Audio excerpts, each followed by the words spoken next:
I want to welcome everyone here, village and non-village members, and remind people who may not be a member of a village that there are 26 of us in Montgomery County, more in the district, and more in Northern Virginia. And you should really consider joining with us, especially if you are thinking about topics such as the one we're going to be thinking about today, which is end of life planning. Closed captioning is available. Look at the bottom of your screen for the little box that says CC and click on that, and you can have your closed captioning. You will receive an evaluation form at the end of after you log off. Please fill that out and return that. It's very important to us and to our sponsors, Suburban Hospital. I want to thank Kate McGrail and everybody from Suburban Hospital whose grant support made this event possible. This is a webinar, so for those of us who are used to this at this point, please put your questions in the Q&A, not the chat. There will be time for questions at the end, and we will get to those questions as long as we can. So now it's my pleasure to introduce our speaker for today, Dixie Bosley. Dixie Bosley is a geriatric nurse care manager and nurse practitioner at Iona Senior Services, and well known to those of us who are in the Friendship Heights area. She spent the last 30 years developing wellness programs, raising a family, caring for aging parents, and advocating for informed end-of-life care in various community settings. She has been a hospice nurse and refers to herself as an end-of-life activist. So what better kind of speaker could we have today for this very important topic? And with that, I would like to introduce you, Dixie, to everyone else. Thanks so much for coming. It's really nice to be with you all today, especially on this beautiful spring day that you've chosen to be part of this program. It really thrills me as a nurse. Villages are very inspirational. They help folks age well at home and are a safety feature. And I'm just so happy that Friendship Village and Little Falls has provided this opportunity with Suburban funding it. It's just thrilling to be part of this. So my talk is called Planning Ahead, Values and Choices, because we do have choices, and that's what I hope this becomes a very hopeful message. I know a lot of people feel like talking about death is kind of a downer, but I often say, tell me how you want to live by telling me how you want to die. And talking about and planning is really about living. I'm a big fan of sunsets, and I think that sometimes the most glorious sunsets come on days that is a hard day. And so the clouds that form in our lives make for beautiful sunsets, and I hope we can enjoy that image. Okay, we can, next slide. Just a little bit about myself. My first career as a nurse was on an HIV/AIDS floor in the mid-'80s. It wasn't by choice, but it was where I got my first job at GW. We were a research site, and so all my patients were young and brilliant and precious people, and they all died. And I was somewhat traumatized by that, but I also became very engaged in the process and learned a lot about end of life through those mostly gay men at the time. I helped start Joseph's House, which is a community for homeless men with AIDS. I was a hospice nurse at Community Hospice, dabbled a little bit in chaplaincy program, and now I'm a care manager at Iona, and work very intentionally with helping families and adult children plan for end-of-life goals. But I think most significantly is I was a daughter of a mother who was older, and she very much talked to me a lot about aging. We spent a lot of time in nursing facilities with older adults that were in her life, great aunts and grandmothers. And it was an activity that I learned to appreciate. And I also heard her say a lot, don't let me ever get like this, or this is what I want. And so she helped teach me along the way. And she had a beautiful home death, which was very clearly explained and planned for. And then finally, I consider myself an activist because we have to do more than just be informed. We have to really fight. And I say that because many of us are scared to death of dying, and we have very good reason to be, because we have a medical system that is full of overtreatment, and especially at end of life. So we just have to be aware of what we each want. Next slide. This is just a quote about planning. It is really temporary measures we take until whatever happens, happens. So just because we can think about what we want and we can document it doesn't mean it always will happen that way, but it certainly heightens our chances that we will get the kind of death we want. And there's a big difference between a good death and a bad death. And I think we've all experienced both. Next slide. So today we're going to talk about steps along the path. And these are some steps that I think are really important. Understanding your particular health, having an honest talk with your clinicians, and not just your primary care doctor, but all your clinicians. And as you get older, you certainly collect more and more. What matters most to you, and ideas about prolonging your life or not prolonging your life, and then communicating and documenting. Next slide. Why don't we talk more about goals of care? And I just want to read just a really brief thing in this book called The Best of Care Possible by Dr. Ira Byock. And he says, Americans are scared to death of dying, and we make dying a lot harder than it has to be. A large majority of Americans still die in hospitals and nursing homes, and many suffer poorly controlled pain and physical miseries up until their final end of life. Few of us can even imagine it being any different. Therefore lies the crux of our problem. Our society and mainstream American culture have grappled with the fundamental issues. We have not grappled with the fundamental issues of mortality. And therefore, we do not know what to expect and what is possible. The sobering fact is that there are worse things than having someone you love die. Most basic, there is having the person you love die, suffering badly. Is what's worse is still that they would die and suffer and not just be dead. And so that is what I really want to emphasize today, is that not only our own dying, but people we love, if they die in a bad way, it stays with those of us who are living on. And so I think all of us hold grief from that at different experiences. And that's what I want to raise up, that if we don't talk more about our goals of care, we have a higher chance of having a more difficult, challenged death. Next slide. So how do we perceive our current health as a good starting point, whether we envision ourselves as young and healthy? Many of us know people who are well into their 90s and they're just robust and strong and healthy. Whether you're older and healthy, chronically ill, or seriously ill, or could be in a place of nearing death. So it's important to know, where is your current health perspective that you're looking at this. Next slide. So understanding the trajectory, of course, there's sudden death, terminal illness. There's also organ failure and chronic illnesses where you might have like a diabetic condition, a heart condition, where there are definitely treatments, always new treatments coming out, and you might have a dip, and then you might be able to improve for a while, and then maybe another challenge along the way. So usually a slow terminal or organ failure illness has ups and downs. And then there's frailty, which is just a long, slow decline.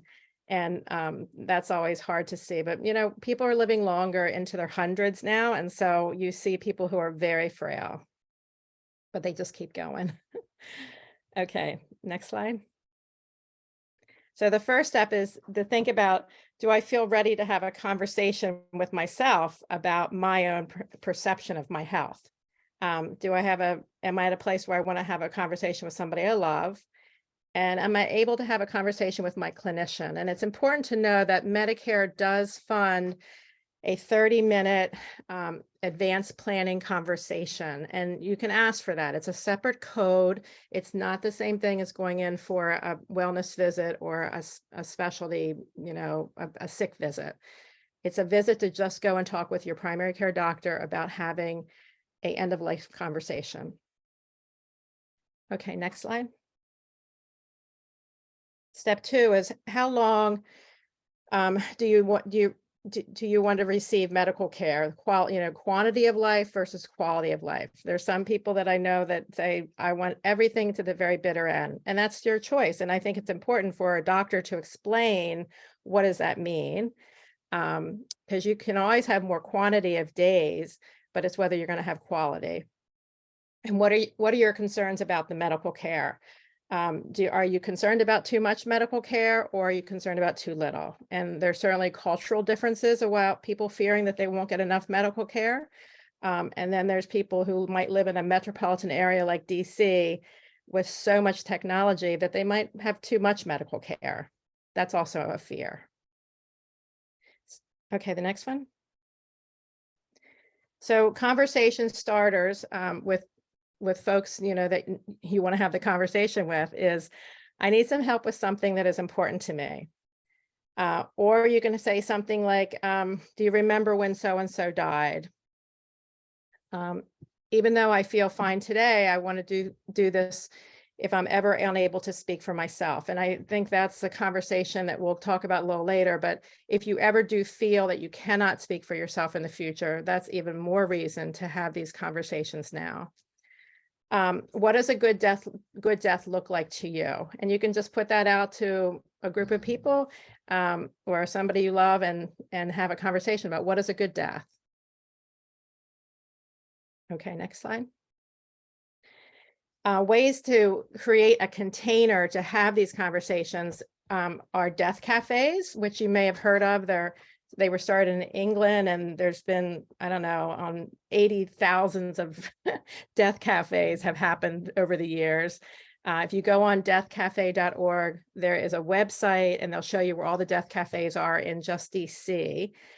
We're going to have one at Iona coming up. We had them through hospice. We've had them at the Potter's House in Adams Morgan. They're all throughout DC, and they're just an opportunity for people to come together, strangers, all different ages, and just whatever comes out of that conversation. It's not a therapy group. It's not a grief group. It's not even an educational group. It's mostly just a group of people sharing ideas and thoughts, and they take different directions based on who's in the group. Another group is called Death Over Dinner. Similar concept. There's a group in DC called Death Positivity, and also Death Podcast. So with the boomers coming on board with end of life thoughts, there's a lot of really creative ideas that people are sharing. And so I'd encourage you to look into those options if you like this kind of conversation. Next slide. This is a dear friend. Her name is Emmy Lou. And I wrote down aging solo is not for sissies. And this is her son with disabilities, and he's now actually quite an old adult himself. And she has asked me to be her power of attorney along with her daughter, her daughter lives in Michigan. And so the reason why this is important to say is that she does have a daughter, but she's also asked somebody local to be another representative for her. And so it is hard. She's a single person. And so it is important to have advocacy. And what makes for a good advocate, I would say, is somebody who is local. One of the people should be local. A person who knows a little bit about the medical care system is very important. And somebody who might have a personality who can be an advocate or activist and not take no for an answer. And I really want to underscore that. You don't want somebody who's going to be easily pushed over by a medical community that might talk them out of what's actually in the advanced directive. The advanced directives and your advocacy of them is so important because that's what the person wished for. Next slide, I'll show you a picture of Emmy Lou now. This is when she was younger. Next slide. So Emmy Lou is an amazing person. I've just so much enjoyed being her power of attorney. And we've talked about death like through the whole process, and now she's under hospice care. And she's still very active, very alive, still participating in Zumba and poetry and performing arts. She lives at the Armed Forces Retirement Community because she served in World War II, and she's such an inspiration to me. And this year she'll be 100 years old this year. So anyway, the next slide shows she was recently, you can do the next slide. She recently comes over for dinner, plays games, and she's very much alive, even though she's under hospice care. And I want to point her out as an example of somebody who is claiming life as she's preparing to die. And I just think that's a real testimony for me. And I hope for you too. Next slide. Okay, so no fake news. We need to get the facts from our clinicians, and this is so important. So if you do have a chronic medical illness, it's important to understand the patterns of your medical trajectories, like what to expect. Like if you have uncontrolled diabetes, it's important to know that that could lead to kidney failure if it's not well controlled. And then there's heart issues with heart disease and all kinds of critical chronic illnesses. What treatment might offer optimal health? What treatments have potential benefits and potential burdens? So everything that we do has a benefit and a burden ratio. If living longer, how much life am I expected to live with this particular disease? That's important to ask. What potential symptoms will I encounter along the way? And your goal is that you really want to have a heart-to-heart with your clinician. And I think if you bring it up, the doctor will have more freedom to talk about it. And it really comes that we must have patient-directed care, not just patient-centered care, but patient-directed care. And always bring a friend so that the provider has a witness and to help, gather information, and then you can help retain that information and write things down. Always avoid going alone to the doctor's office if you can help it. And that's one of the beautiful things about villages is I know that there's opportunities to both take someone to a doctor and also have someone go with you to a doctor. And that's an invaluable resource, unlike anything else, because it's very intimidating. The doctor's visits are getting shorter, lots of information, and rarely will there be the conversation about any bad news, because bad news means a longer conversation and it means a lot of emotion. So get the facts from your clinician. Next slide. So as I said, bad news is hard to give and it's hard to take. Studies have shown that providers tend to over prognosticate how we are. 30% are accurate, 63% are over optimistic, and 17% are under optimistic. And that's because of time. It's because of opportunities for more treatments. It's because our doctors they're humans and they get used to us and they love us and they have a hard time giving us bad news. So that's just something to be aware of. Next slide. But this is a great quote from Atul Gawande from Being Mortal. How we seek to spend our time may depend on how much time we perceive ourselves to have. And that's why we need to get the truth about our illnesses and where we are. Next slide. Okay, so it's important to also know what matters most to you. What is your conception of a life worth living? And everybody's different. Some people feel like every second counts, no matter what their condition. They just want to live a full extent of their life. Being pain-free, being able to engage in relationships, retaining autonomy. Some people might want to indicate on their advanced directives that they don't want to be heavily sedated or medicated if they're in hospice. They don't want too much morphine because they want to remain lucid. And that's a value. Retaining mentation over comfort. Engaging in work and tasks that are meaningful. Being able to live in your own home, which of course the village system helps that process if that's a wish. Not being a burden to my friends and family. And I probably hear that so much from aging adults who have children. They do not want to be a burden. And that creates stress on both parties, right? There's financial burdens, there's emotional burden, the practicalities of logistics of being a sandwich generation between your older parents and your younger kids, and then also the physical burdens. So talking about feeling like a burden is really an important conversation. Next slide. This is just a sweet couple that I saw a few weeks ago on the Rock Creek Parkway, and I was riding my bike, and I just stopped, and they caught my eye because they looked like they were older adults out enjoying birding.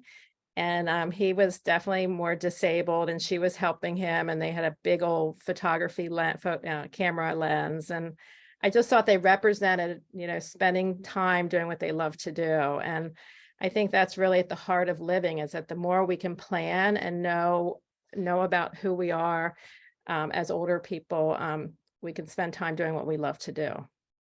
Next slide. So here are some things that to ask if we're talking to our doctor. Could you tell me like it is? I need to know so I can plan. You see a lot of patients with this particular disease. What is the pathway my disease is likely to take? Would you be surprised if I were alive in 5 years or in 1 year? Or would you be surprised if I was not here 6 months from now? And the reason why that question is important is that if you can get a doctor to actually answer that honestly, if you're somebody who you feel like is very, very ill and you want to have a change of moving from treatment to more comfort, that's a really important question, because then you could start qualifying for hospice and get some other additional benefits that you don't get if you're not under hospice care. But also it helps you just plan your life if you can get a real prognosis from a physician. What are the benefits and burdens of treatments you are suggesting? What are some alternatives? And what happens if we don't pursue them? And that's always an option, and that question has to be put on the table. I recently had a patient who was advanced ovarian cancer, and she was quite sick when I met her, and she was still under therapy, her chemotherapy, and she felt miserable and told me how much she wished that she could die. And I'm like, well, you can stop treatment and go into hospice care. And she was like, I can? And she was a very intelligent woman. And I was like, yeah, Medicare covers it. And this is what the package of care you'll get, and you will forego treatment. And she said, I have an oncology appointment coming up this week. I'm like, you don't need to go. You can get into hospice care. And she got into hospice care, and she's been in it for about, I think 3 months, and she just passed away this past weekend, and she had a beautiful home death. And I just felt like it was just really a good call for her to make this choice, but she didn't know she had that option. So the last question is, what would you choose? This is the question that I always ask clinicians. What would you choose if this were you or your partner or your parent? And we need to humanize our physicians, and just to help them know that, we know that they're human, and we want to know what they would recommend to people they love. Next slide. And if you cannot achieve your lowest quality of life that would be acceptable, where would you fall on this continuum? So this is just a way of thinking about, would you allow for natural death, or would you want to keep me alive at all costs? So this is just something, a measurement that is a tool for helping you understand and helping your caregivers understand how you feel about your life based on quality of life. Next slide. Okay, so we know that there's lots of technologies and there's ways of prolonging life, and I'm just going to go through these briefly. That there are lots of people who have poor prognoses, but we keep them alive.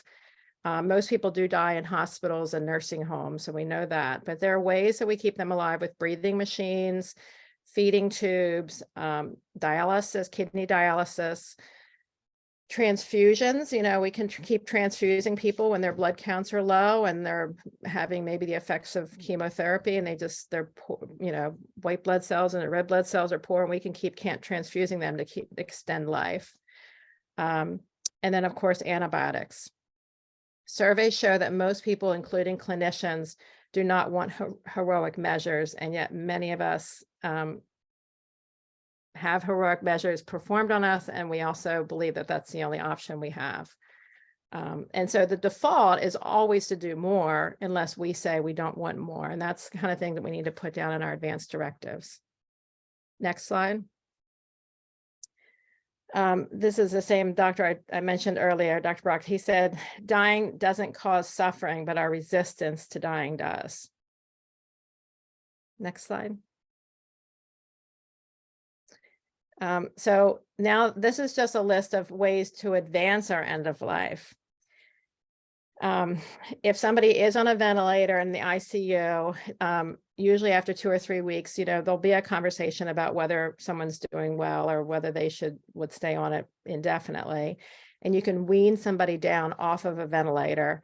But if you are actually moving toward end of life intentionally, you can do a compassionate extubation, which is something that is performed in the ICUs, and families can be with a person, and sometimes people can be extubated and actually survive without ventilation, which is always interesting. But so a compassionate extubation, palliative sedation, which is using more narcotics to help people be well rested and pain-free.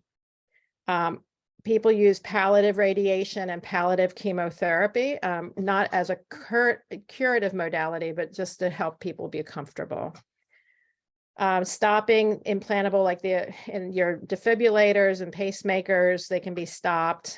Folks can do voluntary stopping eating and drinking, which is, a lot of people are hearing more and more about that as a intentional way to move toward end of life if you don't qualify for hospice. Stopping dialysis, and stopping ECMO, which is the extracorporeal membrane oxygenation. It's a big term, but it's basically like a blood, heart and lung system outside of your body that can keep you alive. And you can stop an ECMO machine. And then there's also medical aid in dying. And it's good to know that Maryland just voted on it a couple weeks ago. So we'll see what's happening with Maryland. But there's 10 plus the District of Columbia states in the country that have allowed for medical aid in dying for people who qualify, who are terminally ill. Next slide. So it's important to communicate. No one can read your mind. 50% of us have shared with our families, less than 50% actually, less than 40% have had conversations with our doctors, and 27% of us actually have advanced directives. You may have the best plans, but unless communicated and documented, chaos and suffering can result.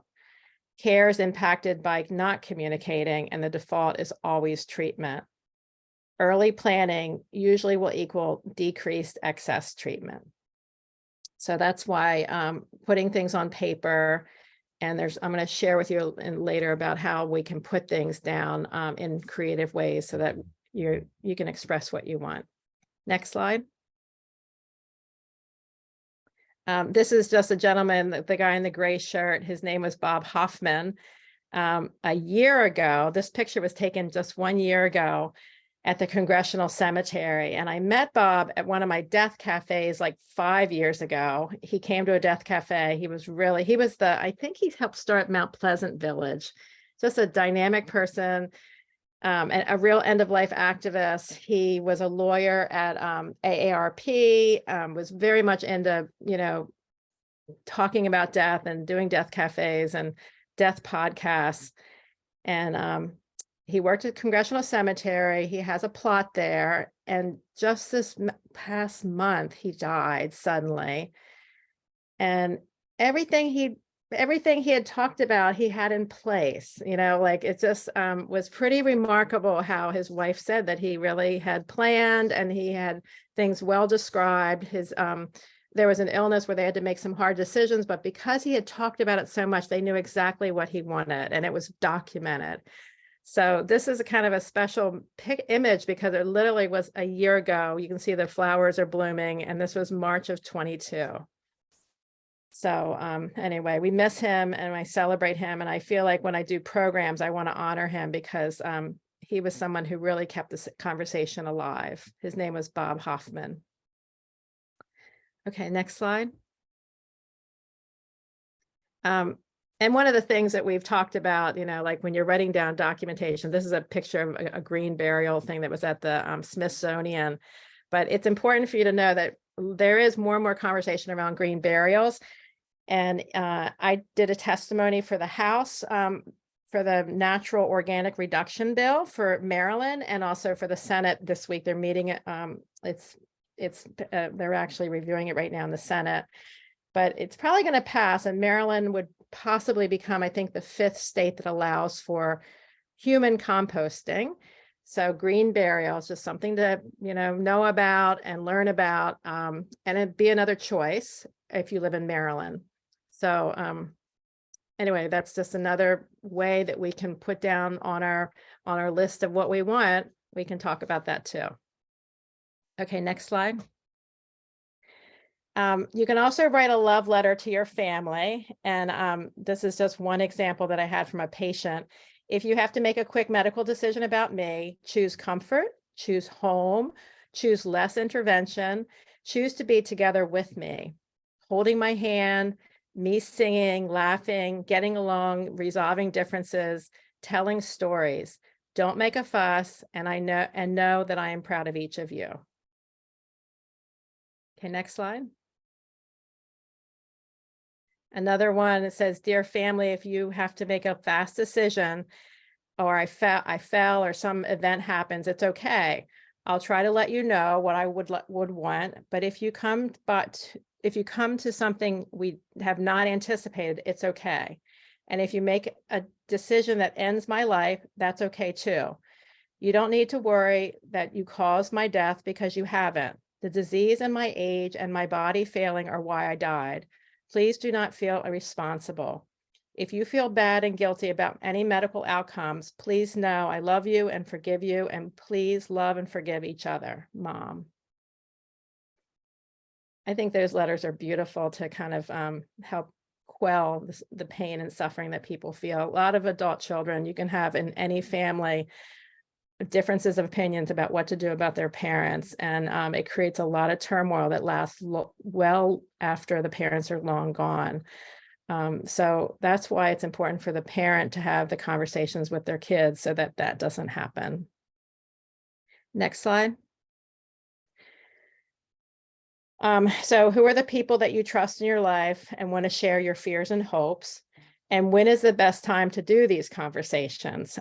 Sometimes people would say at a holiday where you're sitting around at a meal, and you might just ask the question, who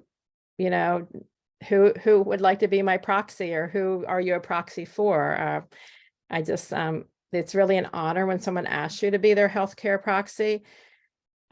And so anyway, just think about opportunities, graduations, before a medical procedure, when you get your Medicare card, or when you have a license renewal. But when any significant event, sometimes I think I had a friend who had a serious bike accident and fractured her spine and became paraplegic and died. And so the conversation was part of the church that she was part of, where they really made an intention to have a conversation in honor of her, to talk about these issues. So it could be any kind of event that could stir that conversation. Next slide. So tools to communicate, advanced directives, this is MOLST or POLST forms, medical order of life-sustaining treatment, or physician's orders for life-sustaining treatment, hospital DNRs, medical alert bracelets. It's just ways to put information down. And there's also at Iona, we have a little thing called File for Life, where you put your demographics, your health information, your medications. Maybe there'll be a DNR information all in this little packet that's on your refrigerator, which if you do have a fall, that's the first place that an EMT will look, is on your refrigerator, to see if you have a file for life. Next slide. Other tools that you can use these are just some websites and organizations that I've used in the past, who I think are great. Prepare, the Conversation Project, Go Wish card game. It's kind of like it's a kind of around death themes, but it's just a little board game. Death cafes, as I said, you can just go on and look for one near you. They're all over the country. Death Over Dinner, 5 Wishes, which many people are commonly, I think Suburban and Sibley Hospital have them at their chaplaincy offices. It's a living will tool. Also advanced directives come in, every state has different forms, and you can get a variety of a short form or a longer form. My directives, Vital Talk, and Get Palliative Care. Next tool, next slide.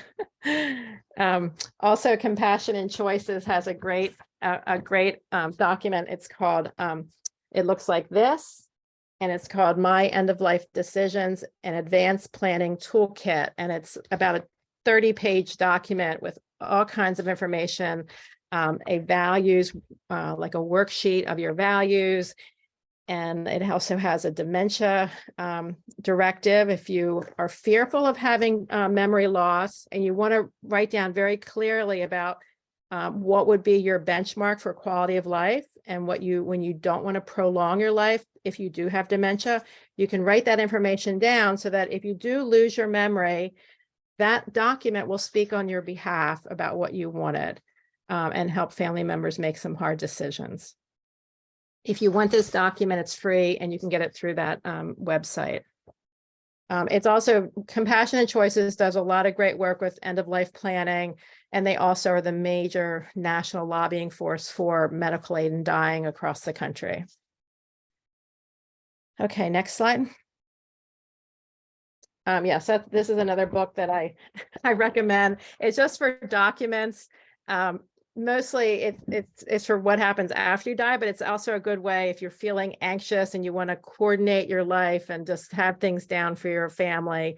It's a good way to just kind of help organize things. So just take a look at that book sometime. Okay, next slide.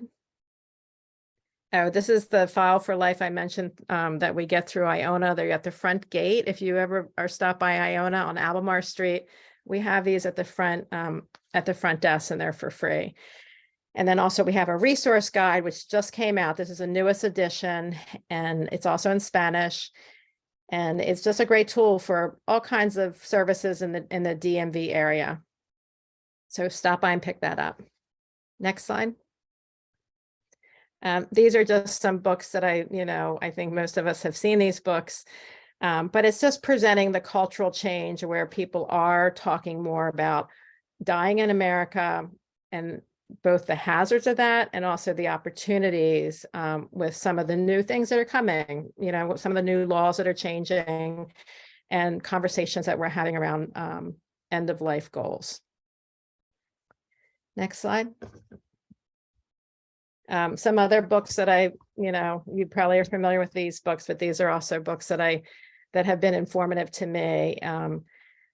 And there's just endless books. I mean, Politics and Prose has great death selection of books, and also Potter's House, and more and more people are writing about their experiences with being caregivers and dementia. I mean, right now we have 6 million people with dementia, and by 2050, they're expected to have 13 million people with dementia. And so that's a big deal, and we need to prepare for that. And so the more we can talk about goals of care, I think the more liberated we will be. Okay, next slide. Okay, so this is just a friend who I just want to point out is that she's somebody who's aging solo, but she chose a different way of aging, and that is to take in a family. This young woman is now, like, I don't know, 25 or 30, but she took the whole family in. They're from Africa, and they came to America. And so she partnered with kind of helping support them with housing, and they supported her emotionally in so many ways. And so she said something to me once that said that aging is not just about financial security, but it's also about building community. And I think that's so true. And that's what the villages are about, right? It's about building community so that you don't have to feel alone. And I think that's my final slide is about, I think you can go to the next slide. You're not alone. There are resources and people who can help you navigate the path of aging. And we need to really claim that we do belong together, and more than ever when we're aging. So I just want to send you off with that little message. The dog on the right is a little guide dog in training, and the dog on the left is a dog that was in training but was released. And you know, just the whole guide dog experience has taught me a lot about how we need to be together and and not be isolated, because aging and moving toward end of life is really terrifying. But I think the more that we can build community, talk about what we want, recognize our mortality, the more freedom we have and the more joy. So anyway, please put some questions in chat, and if there's any other thoughts you might have, I welcome you to share them. I also want to let you know that Iona will be having another end of life expo. We had one in November of 2019. It was a big success. We had about 200 people come, and we had hospice and green burial people and medical aid in dying and all kinds of topics. There was speakers all day long, and it was just a fun day of gaining information. So we're going to have it again this November, November 4th, 2023 at Iona. And Dixie, we do have some questions in the chat. Okay, And great. the first question is retaining mentation over comfort. What does mentation mean? Well, just mental status, like just being lucid. And I brought that up as an example. I had a patient when I worked inpatient hospice, and he was a scientist, and his mind was so important to him. And as he got weaker in the inpatient unit, which meant that he was very sick, he couldn't be at home, he was very sick. His wife, when I was wanting to give him more morphine, his wife said, you know, he really wanted to be as clear-headed as possible. And so that was a wish that he wrote down, he verbalized to his wife. And so we honored that, and we did other ways of helping him be pain-free so he could also be lucid too. So that's what that meant. Thank you. The next question is, please talk about the distinction between palliative sedation and euthanasia. Yeah, that's a good question. I mean, I would say that euthanasia would be where you're actually taking a toxic solution and ending your life.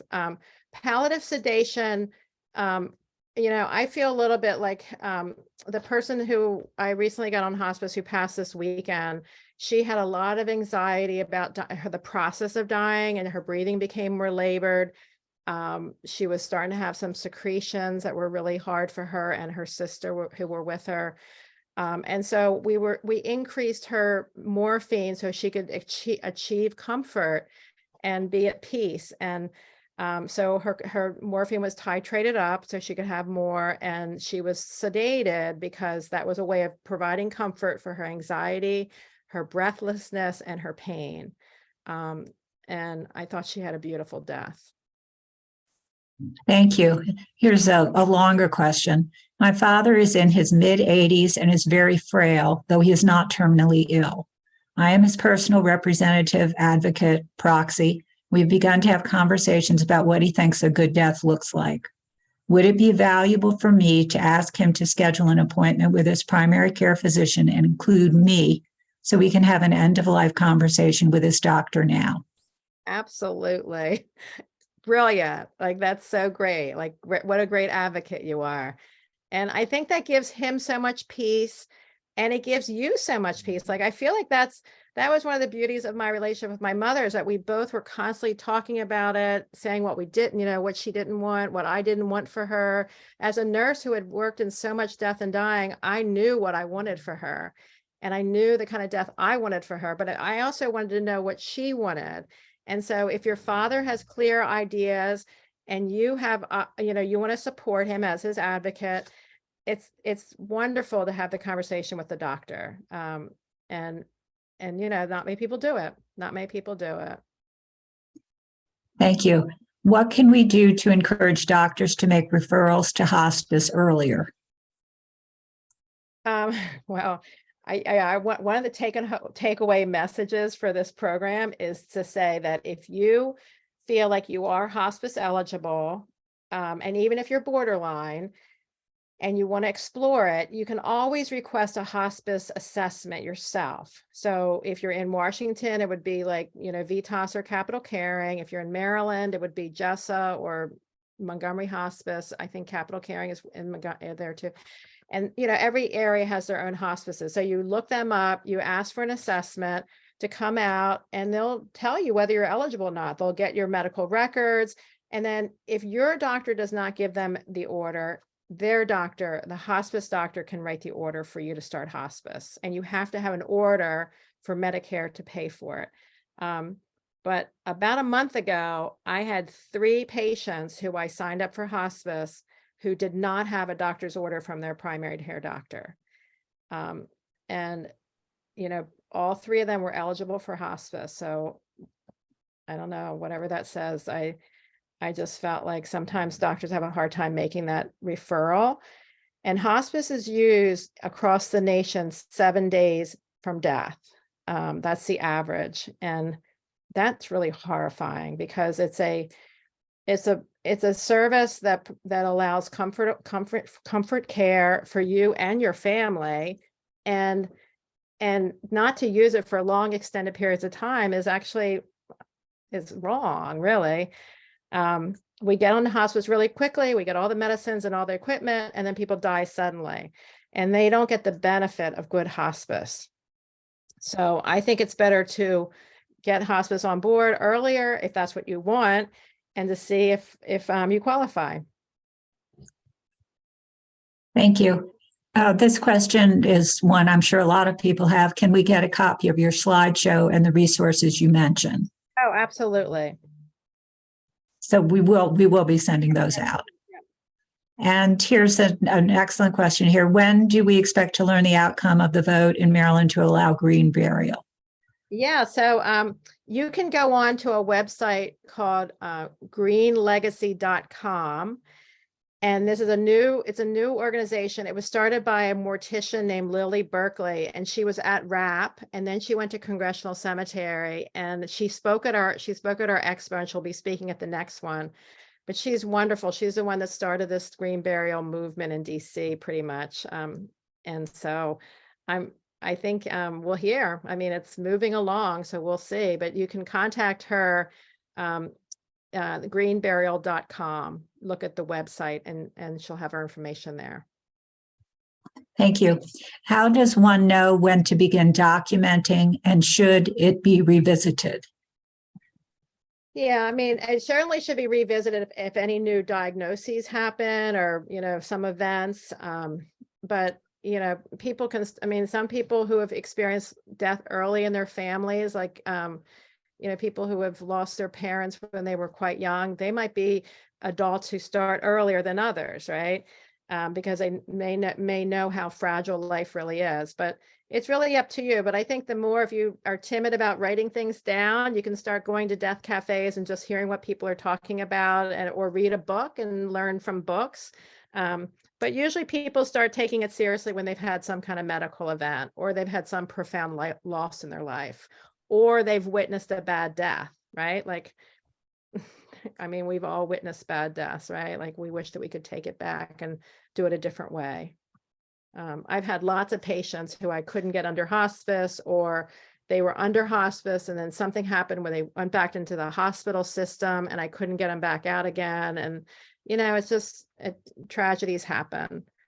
So, yeah, do it as often as you want, but you might change it too. And that's okay. Thank you. Does Maryland have a death and dying bill? And second part is, what processes ensue when, if you die at home, e.g. Death certificate? And yeah, so Maryland was just in the legislature about a month ago, the Maryland General Assembly in the House. So watch for that. It's not finalized yet, but it's been reintroduced, I believe, 4 times since 2015.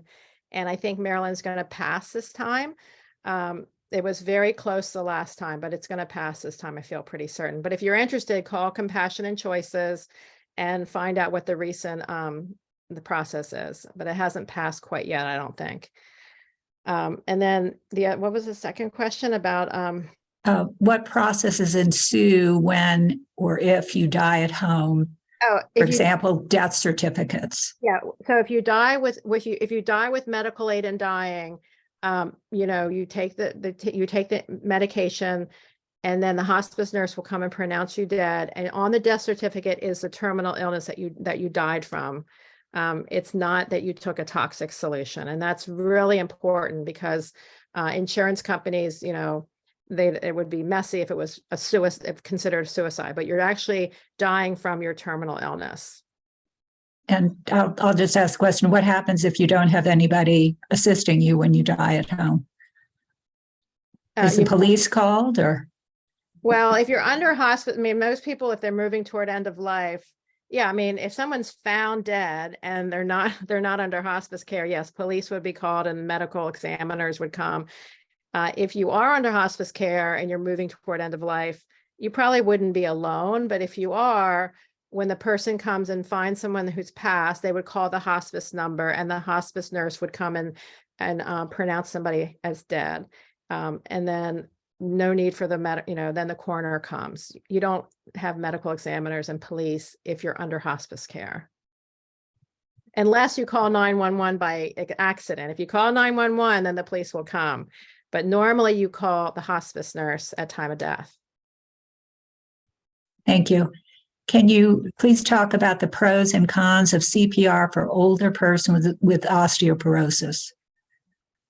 Yeah, well, you know, as we age, our bones get more frail. And so the success of CPR would be much less than if you were a younger person.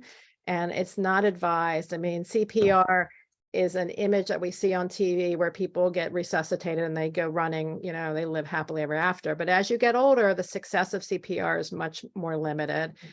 So most doctors would not advise CPR with somebody with advanced age and osteoporosis. So I think it's you know, it's just something to have a conversation with your doctor about, but you could fracture your ribs for sure. And I've seen it happen more than once in the hospital if people are full codes. I mean, most of the people in nursing homes are full codes. And I think we need to have a conversation with family members and even, you know, nursing home staff about, is it appropriate that a lot of these people who are over 90 be full codes? It's kind of the default, but I think the default should be the other way. I think we should be no codes unless made a full code, because the chances of surviving resuscitation is not good. Thank you.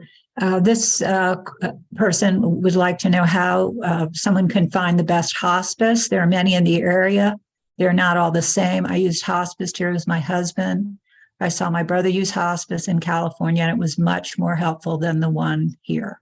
Yeah, that's an excellent question. And I personally, my heart has been really struggling with the quality of hospice care in this area. And I don't want to speak negatively about hospices, but I know that they're becoming more corporate, bigger, more profit incentive. And so you do have to interview hospices. I think sometimes if you have a care manager in place, they can make recommendations and also help kind of kick ass a little bit. Like if your care manager knows what is expected of hospice, then you can actually get the services you need.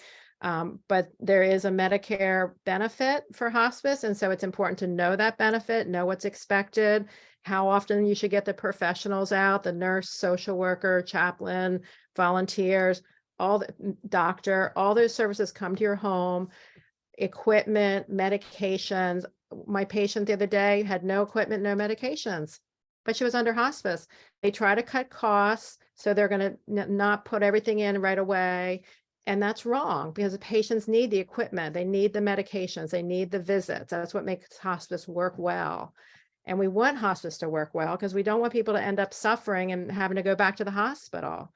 So we need to do better hospice care, and we need to take the profit out of patient care. And that's really, that comes back to us demanding it. We put up with bad care for why? Because we don't know, but we don't have to put up with bad care. We need to help increase the Medicare benefit in hospice too. Like a lot of people can't stay home with hospice because they can't pay for extra caregivers. But with hospice, you get a visit from a nursing assistant 3 times a day. I mean, 3 times a week, but some people need more than that. So we need to make the hospice benefit more robust.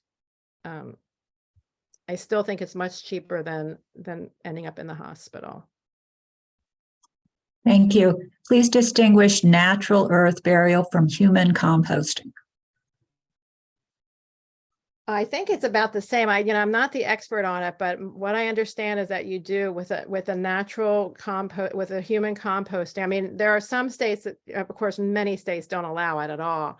But you really should talk with Green Legacy about the differences. But my understanding is that when you put the body in the ground, there will be a natural composting. But I'm not an expert on it. I support the concept because I think that the chemicals and also the amount of energy goes into cremation is pretty extreme. So anyway, I'm very interested in it, and I think we need to create more spaces for green burial. It's better for the environment. Thank you. If you employ a care management, can they employ hospice? How does this stage work, i.e., contact with your power of attorney, healthcare proxy, your doctor? Yeah, so care management is just like another service. Iona has care management through social workers and some public funding. But also there's private care management, and that's what I'm a nurse care manager privately through Iona. But there's lots of care managers. Some are social workers, some are nurses. And then hospice is separate. Hospice is a Medicare benefit with separate agencies. And so an order would be written, and then you would have recommendations of which hospice to go to. Sometimes hospices are embedded in facilities. So if you're in a facility that might use a particular hospice, they would steer you toward that particular agency. But I was just saying that a care manager can kind of be another advocate as part of the team to help you get the best care you need. Thank you. My partner had advanced dementia and was very clear about wanting to die. Can you please say more about how she might have addressed this in her advance directive? How would you explain at what point you'd find dementia too much to live with? Well, that's an individual question. There is a great book by Susan Flanders. I'm going to give her a shout out. She's one of the priests at St. Columba, and she had an experience with her father. She wrote a book about it, and she helped devise kind of a dementia directive that she wished she had for her father, because he always said, if I ever get like this, don't do this. And so, and also in the Compassion and Choices booklet, there's a directive, and you can write benchmarks saying that if I don't recognize the people who love me, if I'm incontinent, if I'm not able to walk, if I have to be in a facility, don't prolong my living. So you could get very detailed and nitty gritty about it, but you could say, don't force feed me. If I can't feed myself, don't spoon feed me to prolong my life. And that's something you could write down. It gets very complicated, and I don't want to make light of it.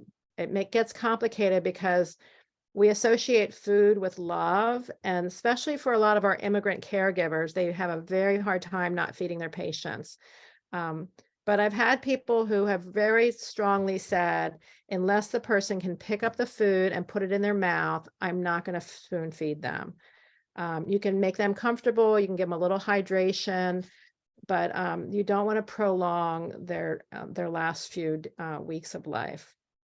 So anyway, there's a lot of work being done on dementia care now. And it's very exciting, but it's very hard. But the more we can write down and say what we want, the more freedom the caregiver will have. Thank you. One participant has said you do have the police come in Virginia, so I'm assuming if we're talking about dying at home, the police come in Virginia. Wow, they don't come in DC unless only the hospice nurse comes. So that's interesting to know. I don't know why, but. And this is a question from somebody who joined a little late, so I'll read these questions separately. Where can I find and pay a company or a person to clear out my apartment upon my death? That's his first question. Yeah. Well, a company I've used is Order Your Life. They do kind of they help move people from a home to a facility or to a condo, and there's lots of companies that are doing moving now. Graceful transitions. I mean, there's a lot of them. A lot of people are downsizing, so and it's the same ones that would do something after death as well. And they'll also help talk about like what are the values if people have some beautiful art that they'd like to donate to a museum, or if they have nice furniture they'd like to donate to Salvation Army or Habitat or Wider Circles.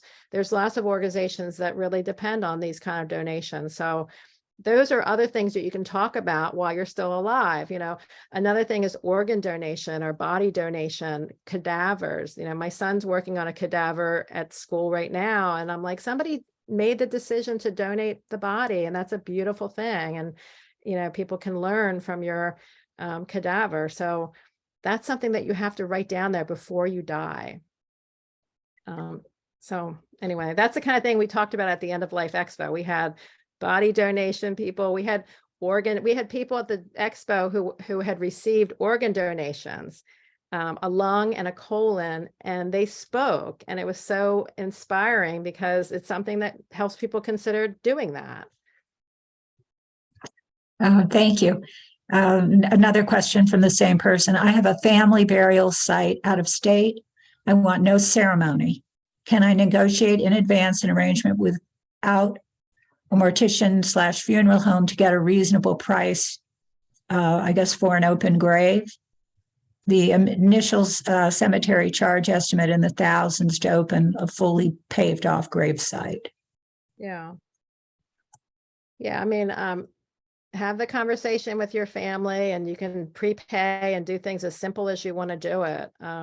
That's such a gift to your survivors when you do all this beforehand. So yeah, and if green burial is allowed in certain states, that could be another option for you. So the more you can write down and plan ahead, the better. But I don't know what the limitations are, except unless you can state them now what you want. And in terms of memorial services, you know, I feel like memorial services are actually for the living, to just help with their grief and to kind of celebrate a life. And so, but you can certainly express what you wish. I know my mom didn't want a lot of fanfare either, but we told lots of stories, and that was not for her, it was for us, right? So anyway. Thank you. This question is, what does a care manager do? So I'm a care manager. I got into it because one of community hospice where I used to work closed. That's one reason. But I also felt like I didn't want to be talking to patients in the emergency room when they were ready to be signed up to hospice 7 days before they died. I really wanted to do this kind of work and help people plan for a good end of life. And end of life doesn't mean death. It means planning for your aging and your, you know, moving toward death like we all are, but it's making, who knows how long that time period is. And I've had patients for 4 or 5 years since I've been at Iona.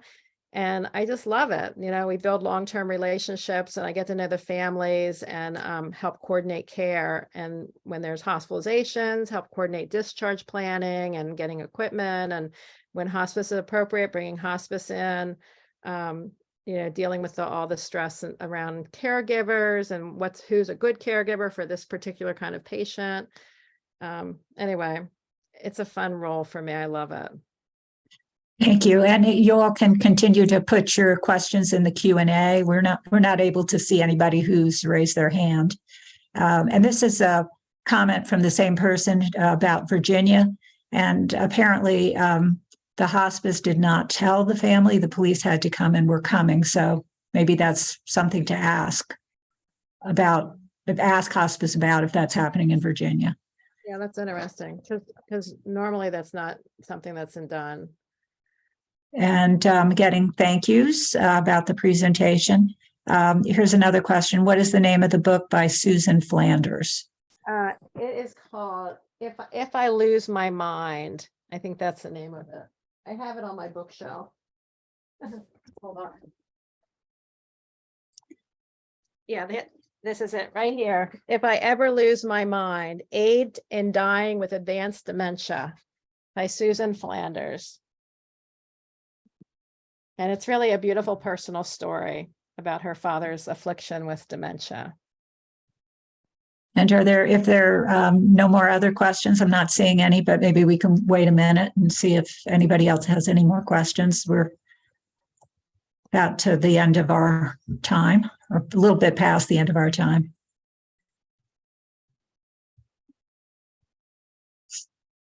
So I want to thank you very much, Dixie. I know Connie wants to thank you for the presentation. I certainly learned a lot. I took down some notes, things to follow up on. And thank you also, Suburban Hospital. Thank you so much for this opportunity. Big shout out to the villages and to Suburban for offering this. It makes my role as a nurse easier, because I do feel like education is empowering.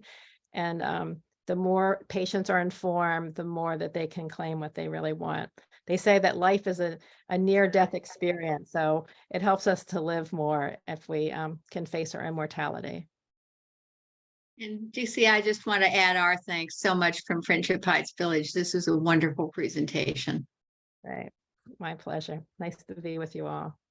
And just as a reminder to everyone, you will be receiving an evaluation form when you log off, and it would be very helpful to all of us here if you complete the evaluation form. It will help us plan future programs.